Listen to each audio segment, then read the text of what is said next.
आखिर मरते हुए कर्ण को द्रौपदी ने क्या दिया था? आखिर कर्ण की मृत्यु पर युद्ध क्षेत्र में द्रौपदी कर्ण को क्या देने आई थी?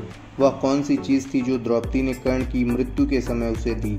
जानेंगे आज की इस वीडियो में।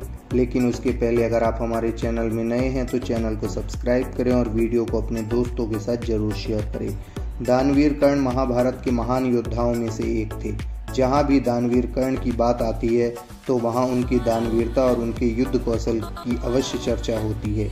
यही कारण है कि उनको आज तक उनकी दानवीरता के लिए जाना जाता है। दोस्तों, ऐसा माना जाता है कि उनसे बड़ा दानवीर आज तक कोई नहीं हुआ। भगवान श्री कृष्ण भी कर्ण को सबसे बड़ा दानी मानते थे, लेकिन अर्जुन हमेशा कर्ण से द्वेष करते थे। अर्जुन को कर्ण की यह बात बिल्कुल भी पसंद नहीं थी। वह बचपन से ही एक दूसरे के बहुत बड़े शत्रु थे। यही कारण था कि कर्ण की मृत्यु अर्जुन के हाथों हुई। दोस्तों, कर्ण की मृत्यु के समय उन्हें दो लोग मिलने आते हैं, भगवान श्री कृष्ण और द्रौपदी। भगवान श्री कृष्ण कर्ण की दानवीरता की परीक्षा लेने गए। कर्ण के व्यवहार और उनकी दानवीरता को देखकर भगवान श्री कृष्ण ने उन्हें वरदान दिया। लेकिन अब सवाल उठता है कि आखिर द्रौपदी ने कर्ण को क्या दिया था? युद्ध भूमि में जब कर्ण घायल होकर अपनी मृत्यु का इंतजार कर रहा था, उस समय अर्जुन ने भगवान श्री कृष्ण से कहा कि आपका दानवीर कर्ण असहाय होकर मौत का इंतजार कर रहा है। इस पर श्री कृष्ण ने कहा, कर्ण को उसकी दानवीरता और वीर होने के लिए हमेशा याद किया जाएगा।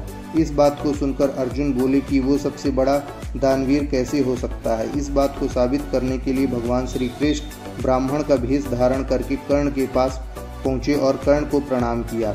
इस पर कर्ण ने उनसे वहां आने का कारण पूछा तो ब्राह्मण ने बताया कि मैं आपसे कुछ दान मांगने आया था, लेकिन आपकी हालत देखकर अब कुछ नहीं मांगना चाहता। आप इस हालत में क्या दे सकते हैं? इस बात को सुनकर कर्ण ने पास में पड़े पत्थर से अपने सोने के दांत तोड़कर ब्राह्मण को अर्पण कर दिया। इस दानवीरता से प्रसन्न होकर भगवान श्री कृष्ण अपने वास्तविक रूप में आ गए और कर्ण को वरदान मांगने को कहा। कर्ण पहले वरदान के रूप में अपने साथ हुए अन्याय को याद करते हुए भगवान श्री कृष्ण से उनके अगले जन्म में अपने वर्ग के लोगों का कल्याण करने को कहा। दूसरे वरदान के रूप में भगवान श्री कृष्ण का अगला जन्म उनके राज्य में हो ऐसा वरदान मांगा और तीसरे वरदान के रूप में अपना अंतिम संस्कार ऐसे स्थान पर करने को कहा जहां आज तक कोई पाप नहीं हुआ हो और ऐसा व्यक्ति करे जिसने आज तक कोई पाप नहीं किया हो। इसलिए कर्ण का अंतिम संस्कार श्री कृष्ण अपने हाथों पर करते हैं। इस बीच जब द्रौपदी को कर्ण की मृत्यु की खबर मिलती है तो वह दुखी होकर मूर्छित हो जाती है और होश में आने के बाद दौड़ती हुई कर्ण के पास पहुंचती है। कर्ण को इस अवस्था में देखकर द्रौपदी फूट फूट कर रोने लगती है। अब इसके बाद द्रौपदी ने कर्ण के साथ किए गए अपमान की माफ़ी मांगी। द्रौपदी को इस बात का बहुत पछतावा हुआ कि उसने कर्ण जैसे महान योद्धा का स्वयंवर में अपमान क्यों किया। दोस्तों, आपकी क्या राय है इस विषय में? हमें कमेंट करके ज़रूर बताएं। वीडियो को लाइक करें और चैनल को सब्सक्राइब करें। आज की वीडियो में इतना ही। जल्द मिलेंगे नए वीडियो के साथ।